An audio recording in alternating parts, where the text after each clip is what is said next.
थर जो एक खूबसूरत भाङो अछड़ो थर है जो उमरकोट के उत्तरे पासे का शुरू थी सांगड़ जिले के तहलके खिपरे खैरपुर के नारे तहलके के वालारींदो जैसलमेर ताईं हलियो वञे थो।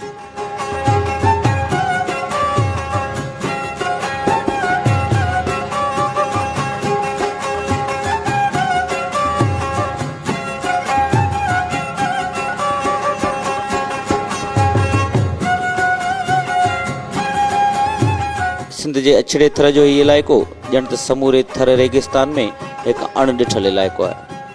एराज़ी के लिहाज़ का ही भाङो थर जो वॾे में वॾो भाङो है।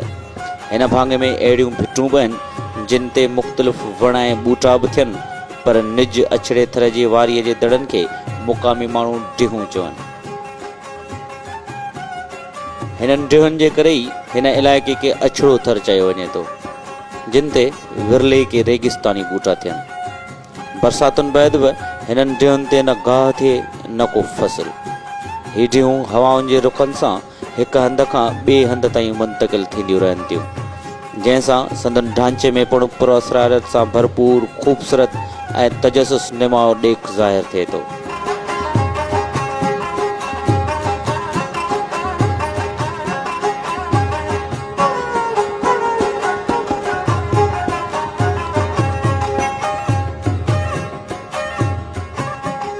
जो ड्रेन वारो पार्ट जो थर जो ये सेंट्रल थर में है। यो जो ड्रेन जो जिथे भी ड्रेन जो पार्ट है ये सॼो मिठे पानी जो पार्ट है पूरे थर में। इंडिया में वञो, चोलिस्तान में वञो, नंगर में वञो, तव्हांजो थरपारकर में वञो, अछड़े थर में, पर ये जो ड्रेन वारो पार्ट है इते तव्हांखे मिठो पानी मिलंदो पूरे थर में। अच्छा, उन मिठे पानी जे करे इन ते अञा हिकिड़ी रिसर्च जी ज़रूरत है, इते मिठो पानी छो है। हवाउनि सां वारीअ जे हिक हंध खां ॿिए हंध मुंतक़िल थियण करे उते रहंदड़ माण्हुनि जा ॻोठ वारीअ में दॿिजी वञण जे ख़दशे सबबि ॻोठाणा पिणु हिक जाइ खां ॿी जाइ ताईं लॾींदा रहनि था। सिंध में हिन क़िस्म जूं अछियूं डिहूं खैरपुर ज़िले जे नारे तालके में अचनि थियूं। हिन तहलके जी तिबी बिनावत ॾिसबी त हिकु तरफ़ उन में डिहुनि सां गॾु भिटूं बि नज़र ईंदियूं त नारे कैनाल ते आबाद थींदड़ ज़मीनूं ऐं मैदान बि नज़र ईंदा।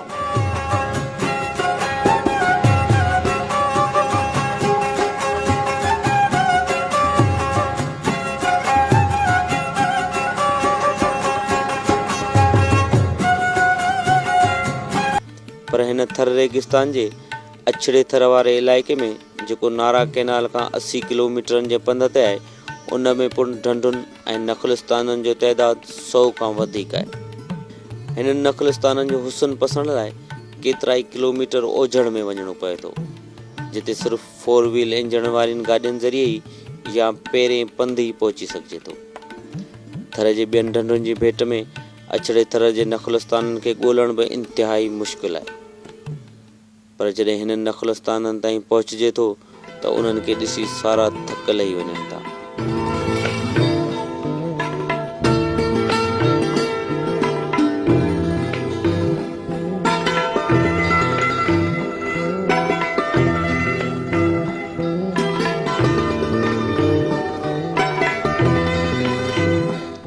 हिन ढंढ जो नालो पुरचंड आहे, जेका डिहुनि जे विच में आहे।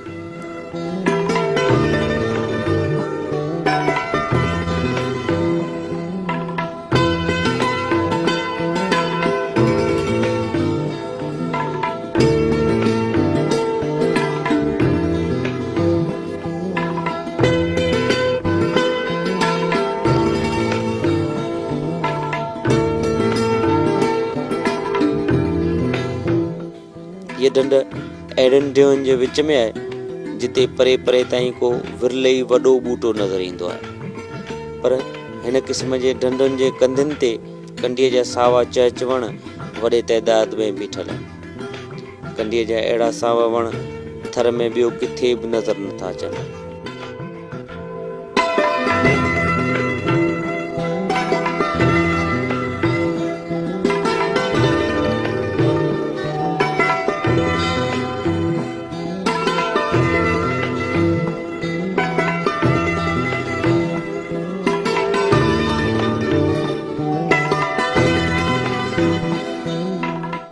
अछड़े थर जे डिहुनि में जेतोणीकि अहिड़नि वॾनि ढंढुनि जो तइदादु घटि आहे, पर नंढनि नख़लिस्ताननि जो तइदादु तमामु घणो आहे।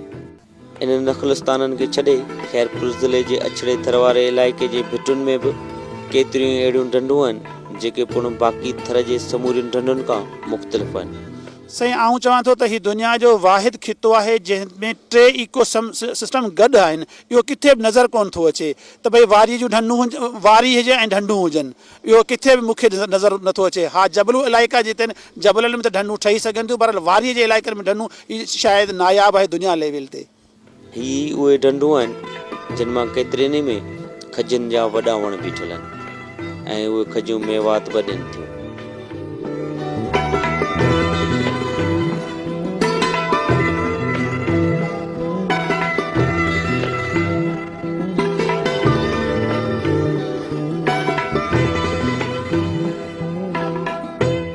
पुरअसरार ख़ामोशी ऐं धुंध में घेरियल हिननि ढंढुनि में खजनि जा वण तोड़े किरियल कंडनि जा काठ हिकु पुरअसरार मंज़र खे जनम ॾियनि था।